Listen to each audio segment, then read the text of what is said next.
Welcome to the BEZA Performance live stream. We do executive and organizational disciplines for world-class orgs. And Marshall Henley, the president of BEZA Performance. Today is S&OP Thursday, the second and fourth Thursday of every month at 3 p.m. Eastern is S&OP Thursday. And that's when we get to spend time with Doug Dedman, who is an S&OP thought leader, as well as the president of DBM Systems. And at BEZA, we use DBM tools, techniques, and technology for every S&OP project, every client. We've done, if not hundreds, scores of them together. Is that right, Doug? Yeah, sounds pretty good, Marshall. Yeah.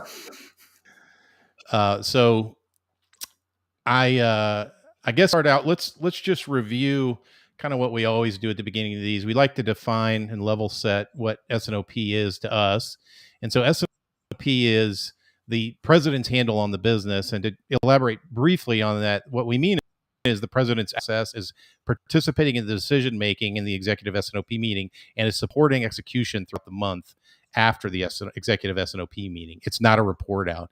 And the reason for that is it allows the president to have a clear link between strategy and execution.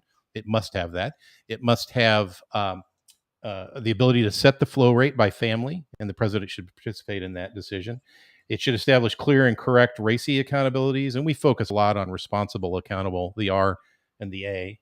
There should be regular and repeatable management process. It's its own discipline. S&OP is a discipline. And then finally, S&OP should be measurable and actionable in terms of improvement. It improves every time you do it if you're doing it right. So I think before we get started, let me announce the topic for everybody. Let me get us back up on screen here. It's tough when you're your own producer. So today is the second week we're doing demand planning as part of S&OP. And last time we made a real clear distinction. Demand planning is not S&OP. It feeds S&OP, and they should be distinct. But we did get into kind of what does it look like when it starts talking to S&OP. And today we're going to spend some time looking at what a demand plan model should look like. Doug, I'm going to invite you to speak into that real quick. If you could like and subscribe so that make sure you get the performance live streams every time. We're going to do this again in 2 weeks, continuing with demand planning and demand streams. And so you'll be notified of that, and we'd really appreciate it. So, Doug, why don't you go ahead and catch us back up for those who missed the last one, kind of on our ecosystem for where demand streams and demand planning fits into the S&OP process. Yeah, sure, Marshall. And maybe if you don't mind, just maybe pull up my screen. That would be great. Gladly. And yeah, so just as we talked about last week, or I guess it was 2 weeks ago, right? The concept on the S&OP plan, as we put the plan together, is this idea that we have to move between a constrained view of the business and an unconstrained view of the business. And this is, specifically as we dug into demand planning, this idea that, our customers live up above the line here, right? And they frankly don't care about what our constraints are. I mean, of course, unless if we're having supply issues, then they do care, right? But right. For them, they're really just concerned about the demand picture that they bring in. And so when we think about S&OP, we're really trying to move through. Sorry, didn't mean to do that already, but we're really trying to manage this above the line and the below the line. And so the concept we talked about is that we really want to do S&OP at a constraint view, right? And so our family setup's got to hit that constraint view. Our process has got to manage us from unconstrained to constrained. And then our data's got to support that. And so we really talked about that in terms of the process, right? So moving from the pre-S&OP demand down to the executive S&OP, and you can kind of see how we navigate, if you will, between unconstrained and constrained. And then we really talked about the family structure, right? And as I talked about it, there was this idea that the family structure's got to start at the constrained level. So start below the line in this orange box and do it by constraint. And then we have the concept of demand streams, or how we want to segment the demand that allow us to view our external view of the S&OP family into the by different demand streams or different characteristics as we go through. And so today I thought, because some of the questions that came up were, how do you actually think about doing those demand streams? That was sort of the idea on the discussion for today. Mm-hmm. And that's a good point, that we actually would say a lot of people would say your family should be customer facing or market facing, and we would say no, your families are what you make or buy to supply whatever you're going to make or to supply whatever demand you have, and the demand streams are market or customer facing, and that kind of gets the best of both worlds, because if you got to ship it, you got to make it, and so you better have some sort of family structure that keeps an eye on those constraints, and so. And we certainly don't want to ignore the customer view of that, right? Because when you think about it, when we're trying to come up with a demand plan, right, all of that is related to your interaction with the customer. And so from an S&OP standpoint, it's a pretty holistic view that we want to pull up on that, right? Because when we think about the S&OP demand plan, we're actually thinking about we've got the booking plan, like the order inflow plan. We've got the shipping plan that we've got to worry about, and then we have the backlog plan, which is really the difference between those. And from an S&OP standpoint, we want to pull all of that stuff together. All of that relates to external from our customers, except for the caveat that at some point in time, we've got to move from an unconstrained view at the shipment level to a constrained view at the shipment level, and we've got to be able to track that. And so that's a pretty important piece when we're thinking about this. So sometimes when we do these projects, this is the point, where the import of this idea, like we're actually helping somebody develop this, and it's very fast. It's usually the first or second month that all this is on the table and it's all getting stitched together, and then we get kind of the I guess the objection, if you want to call it that this is really complex. And we always say, of course, this is only as complex as your business model is. Like the way you go to market determines the demand stream. The way you source product determines your family structures. This is as simple as it can be, given the way you set up your business. And if you want to run your business with S&OP, which you should, because it's going to give you control, then this is it. This is the right way to model a business, is the way I always think about it. Yeah, and a good thing to think about with that, Marshall, it's a really good point, because we're not trying to add complexity to what's going on there, but you're really trying to, you can kind of think about the S&OP plan as the check against what, or the consolidation, if you will, of what your demand planning process is, right? So you've got these levels here. We're not trying to make it any more complex, but we want to be able to pull that information in so you can evaluate, well, how good is our plan at this level, right? Because you are most likely everybody who's on this call today is doing some kind of forecasting. and you're putting all that together. We've got to move. We have to be able to move from that kind of unconstrained view into the constrained view. And the reality is, if we're going to hold people accountable, we've got to be able to do that in a way that is, you can't hold the sales team accountable for the shipping plan, because if you can't build it, right? And you can't ship it out the door, how can you hold the sales team accountable? Because they got the order when they needed to, right? So that's a big part of it. So, this whole idea of, and we talked about this in the last one, is, S&OP is not demand planning, but it's the place where you need to evaluate and validate the demand plan and make sure that it's lining up with the strategy that you're driving towards, with the business, with the product family. So one of the things that we can sort of get into a bit is just the idea of accuracy of demand planning being important. It's always important, no matter where you are. You should try and get more accurate, and that's actually not true. We kind of showed that last week with a couple of examples. I mean, it's not true in the sense that there's an opportunity cost spending time and effort making the demand plan more accurate, when really what you need to do is go focus on your constraints on the supply side. In some cases, in a lot of cases, this at this point in time. Yeah, and that really gets into the concept of the demand streams, right? Right. Like why we really think about the demand streams, and really the first one is making sure that I'm segmenting my demand, so I'm applying the right forecasting methodology. So, for example, if I've got project or abnormal demand, these large events that happen all the time, trying to apply a statistical forecast methodology is really really hard, right? It's Yeah. almost, it's impossible. It's not going to give you a good result, and I'll talk a little bit through kind of an idea how do you figure that one out. But you want to apply the right methodology to it, right? And Yes. you know if I do that, I if I'm splitting up the demand stream in the right way, that's the first thing. Apply the right forecast methodology, and this is just your way of validating also that forecast is correct. The other one I would say on it is that you apply the right buffers and strategy, right? So Mhm. we touched on the concept of buffers before, but Yeah.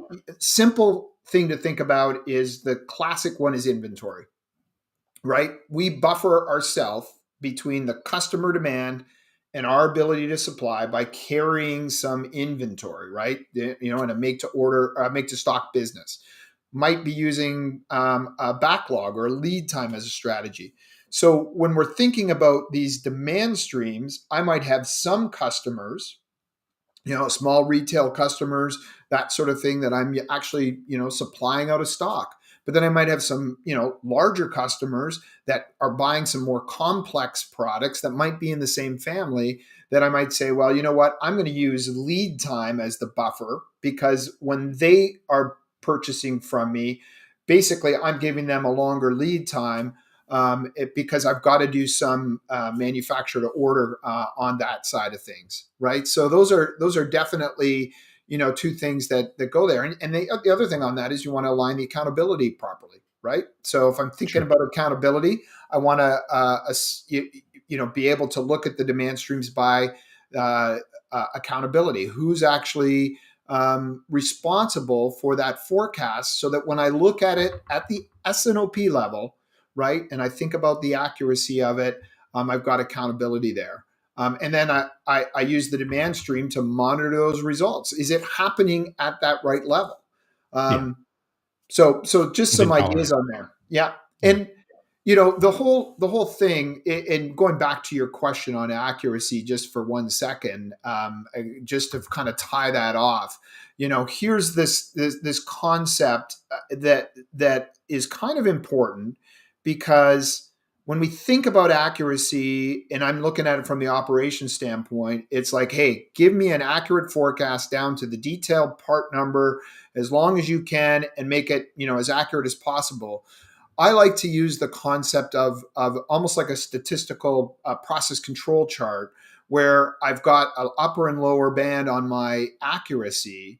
Yeah. And if you look historically, if I'm within that band, then I should be okay, right? And the bandwidth, really, we want to, if we're within, we should be okay. And our buffers should be calculated based on those tolerances, right? So, Doug, So are you measuring the band or the tolerances within that band? Is that in the aggregated supply to the? I'm sorry, the aggregated demand on a family, or is that by demand stream? It's a great question, Marshall, and we used to always think about it just at the family level, right? Because that partly because that's what we could do easily, Yeah. to be quite frank, right? Uh, but it is something that we're getting more into, saying you've really got to almost do this at the demand stream level. So, for example, if you had a piece of your business that was large projects, right? Yeah. Your bandwidth on the bookings forecast, like the tolerance band, might be much greater than if it's a make to stock item where you're trying to carry very little inventory. Then I want to have I want to have my demand plan a lot more accurate, right? So, if I have an unlimited amount of inventory, I don't care how accurate my your demand Yeah. plan is, right? But yeah, I think. So, Go ahead. Sorry.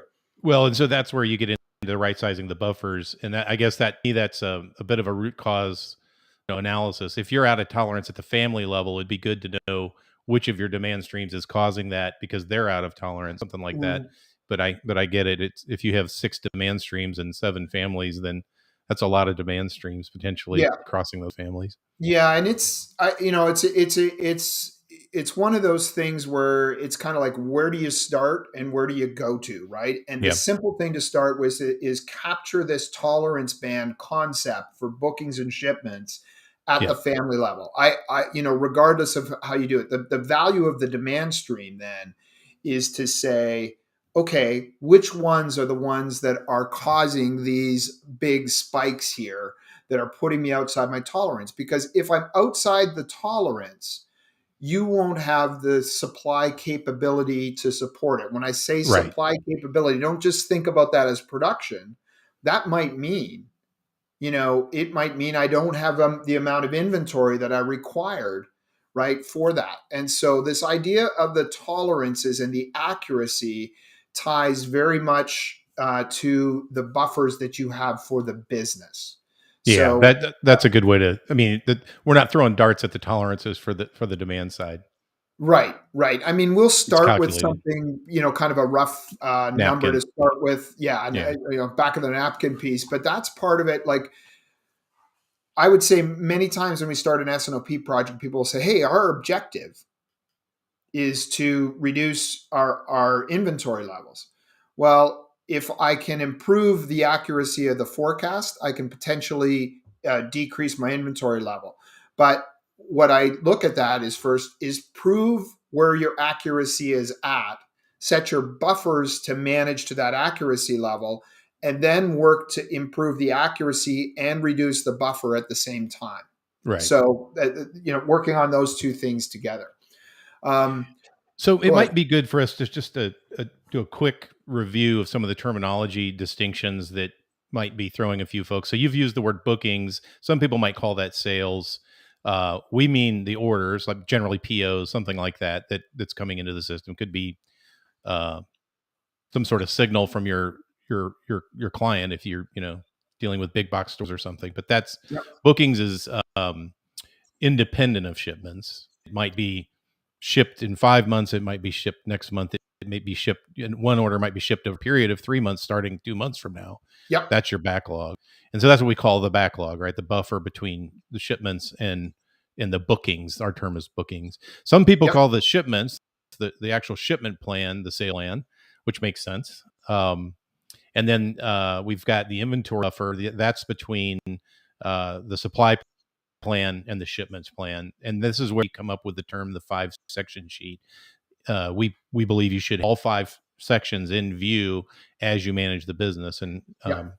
I know that we're not showing a 5-section sheet today, or if we are, great, and they'll know what it is. Yep. Yep. No, that's good. I think what it might just be helpful, to walk through, if I'm coming in and working with a company, what is my thought process around, how do you determine the demand streams, right? Like, how do I even start to split up the business? Because first you have to get people over the concept that I've got to set this up by constraint.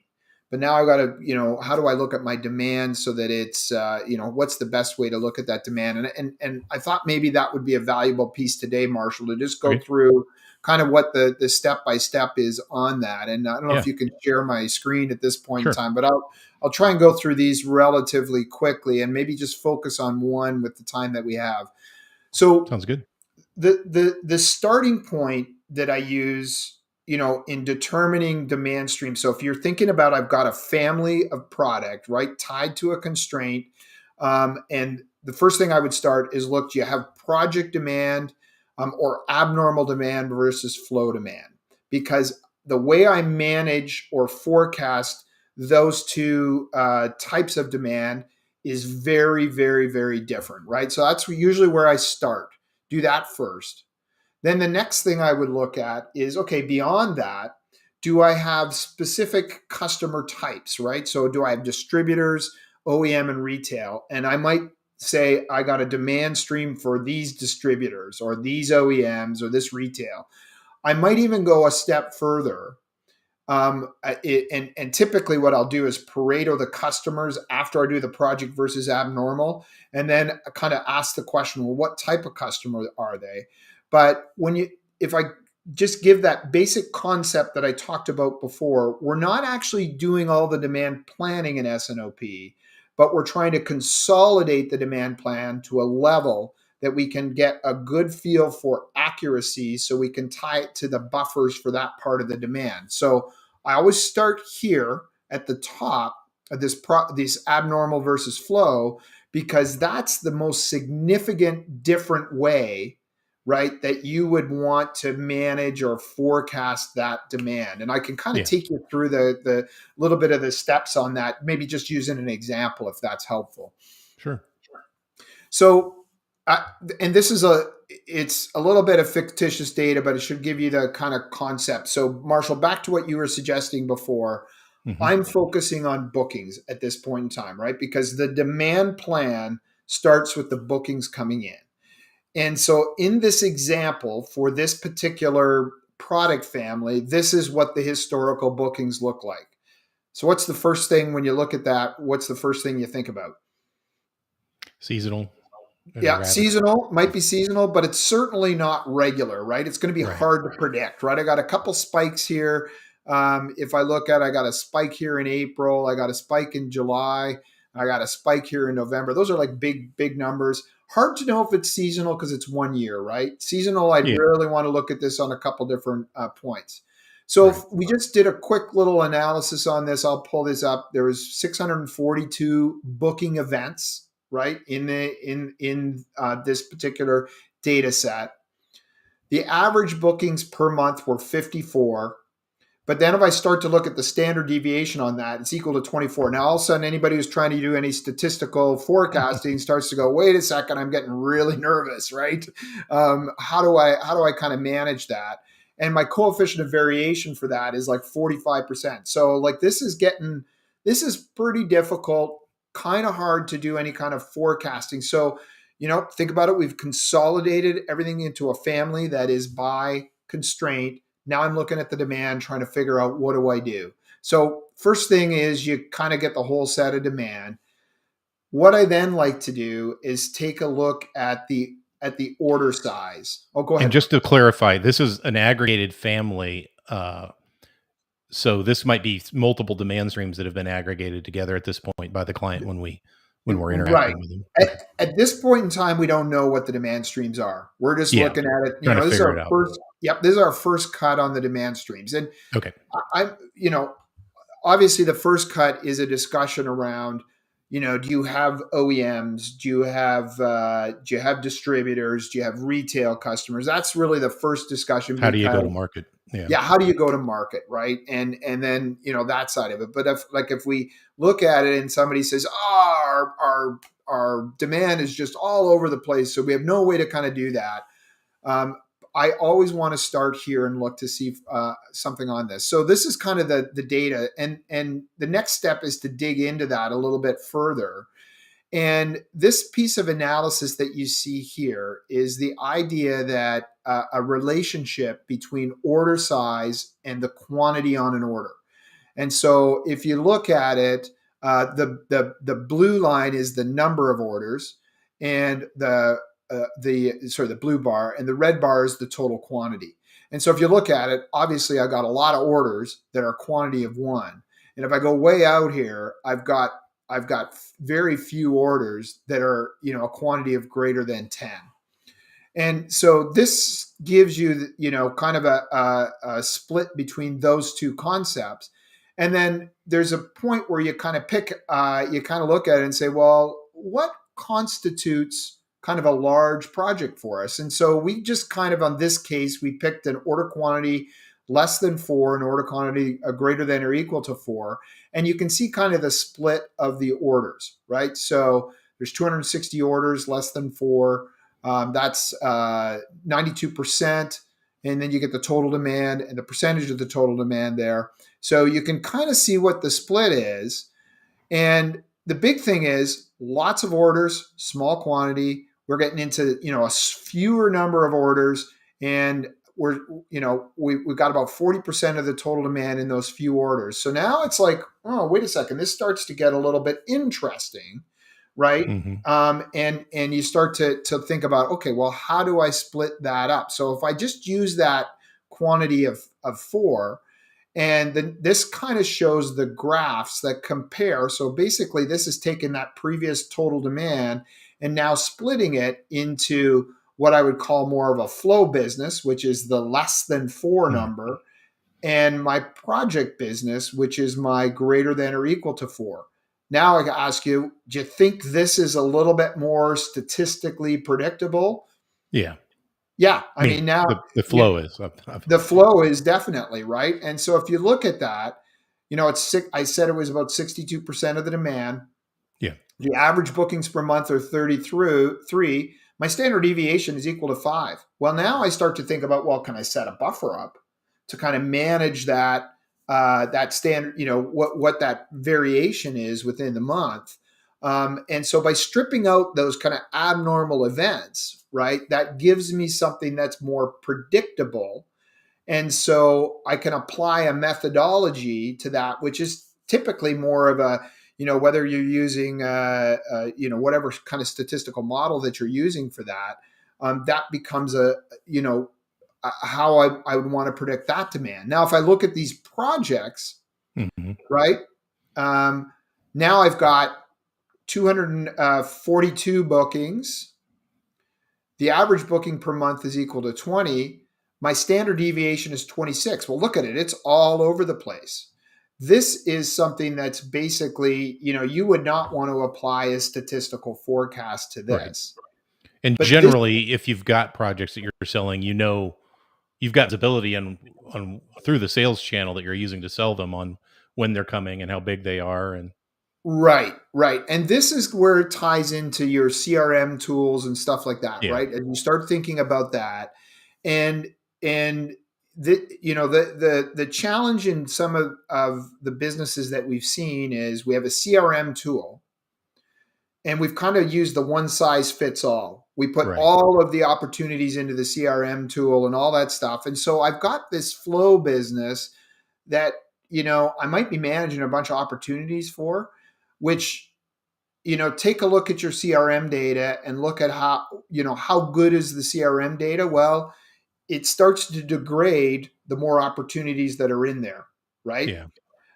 And so, part of what the demand stream concept does is say, hey, what makes sense for us to really monitor in our CRM tools? You could put all those other small ones in there, but let's focus on these large ones, the ones that move the needle, so to speak, and make that a demand stream that we measure. And really, the term I use for that is manage the projects or the abnormal demand and forecast the flow demand, right? Mm. And because you want to be thinking about, when we think about the concept of accuracy, you want to think about what's the effort required to get the accuracy and what's the level of accuracy that's required, right? And so you want to pick those things.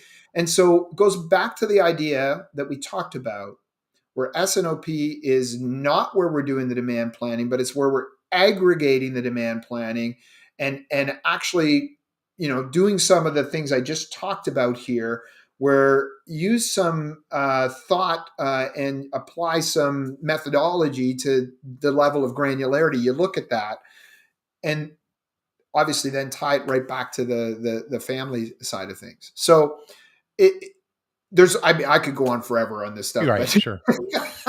Well, and today we just wanted to kind of present like some of the ideas of why we use demand streams in the first place, rather than um, having some sort of market facing family. We want a supply constraint based family, but then we start looking at the different demand streams, which is market facing. And obviously, this example was sort of showing how if everything balled together, you really don't get a good idea of how you're going to get your future looking your future looking view on what demand's going to look like. How are you going to know what demand's going to be in a year?